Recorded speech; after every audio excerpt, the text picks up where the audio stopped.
আপনারা জানেন আমরা নাকি ভাঙড়ে অশান্তি করি। আমরা গত 1 জানুয়ারি 2025-এ ভাঙড়ের রাজনীতির নেতারা তারা নিজেরা মধ্যে অশান্তি করে সেই ভাঙড়কে ফের মিডিয়া চ্যানেলের মাধ্যমে বিভিন্ন জেলায় বিভিন্ন প্রান্তে ভাঙড়কে কালিমুক্ত করছে। সেই সমস্ত নেতাদেরকে বলতে চাই, তারা 5 জানুয়ারি ভাঙড়ে রক্তাক্ত হয়েছে, তাদের দ্বারাই ভাঙড়কে ফের শিরোনামে আনা হয়েছে। এর সঙ্গে তো কোনো রকম আইএসএফ এর সম্পর্ক নেই।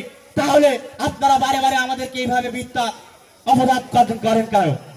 আপনারা ভুলে গেছেন আমরা 2022 সালে 21শে জানুয়ারি পার্টির প্রতিষ্ঠাতা দিবস কলকাতায় করতে যাচ্ছিলাম।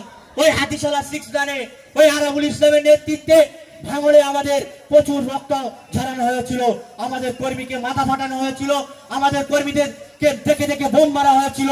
তারপরে দিনের শেষে ভাঙড়ের কিছু কম বেশি 90 জন কর্মীদেরকে জেলে রাখা হয়েছিল, তার সঙ্গে আমাদের বিধায়ক সাহেবকে জেলে রাখা হয়েছিল।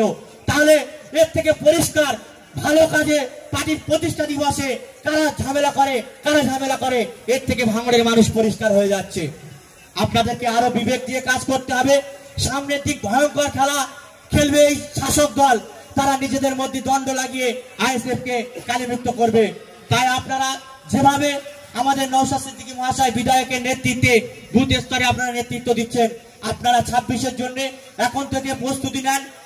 প্রস্তুতি নিয়ে আমরা 26-এ যেন আবার আমাদের প্রাণপ্রিয় বিধায়ক নওশাদ সিদ্দিকী মহাশয়ের নেতৃত্বে যিনি ক্যান্ডিডেট হবে তাকে যেন বিপুল ভোটে জয়ী করে এই ভাঙড় যেন আরো 5টা বছর সুস্থ ভাঙড় গড়ার লক্ষ্যে যেন আমরা এগিয়ে যেতে পারি। আমাদের বিধায়ক সাহেব তিনি 5 বছরে ভাঙড়ের রাস্তাঘাট, পানীয় জল, স্বাস্থ্য কেন্দ্র, 2টো স্বাস্থ্য কেন্দ্রে কিভাবে চিকিৎসার আরো মান উন্নয়ন ঘটে তিনি প্রতিনিয়ত আমাদের রাজ্যের স্বাস্থ্যমন্ত্রীর কাছে তিনি কথা বলেন, চিঠি চাপটা করেন। ভাঙড়ের নলমুড়ি থেকে শুরু করে জিএনগাছা, এছাড়া আরো যে ছোট ছোট স্বাস্থ্য কেন্দ্রগুলো আছে সেখানে চিকিৎসালয় আরো ভালো করে উঠুক। এলাকার মানুষ তারা যাবে চিকিৎসা করতে, তাদের চিকিৎসা যেন সুস্থভাবে হয় এবং সেখান থেকে সম্পূর্ণ পরিষেবা যেন পায়। আমরা দেখেছি আমাদের যে স্বাস্থ্য কেন্দ্রগুলো আছে সেখানে একটু বড় ধরনের অ্যাক্সিডেন্ট বা কোনো কিছু ঘটে গেলে সঙ্গে সঙ্গে কলকাতার রেফার করে দেয়।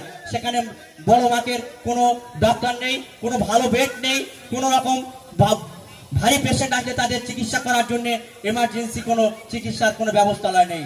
আমরা দেখেছি ভাঙড় বিধানসভায় একটা কলেজ আছে, সেই কলেজে প্রচুর ছাত্রছাত্রীর অনুপাত।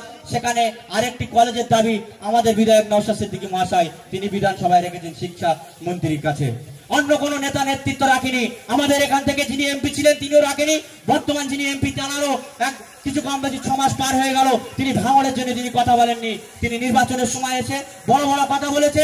আগামী দিন আইএসএফ এর বিধায়ককে খুঁজে পাওয়া যাবে।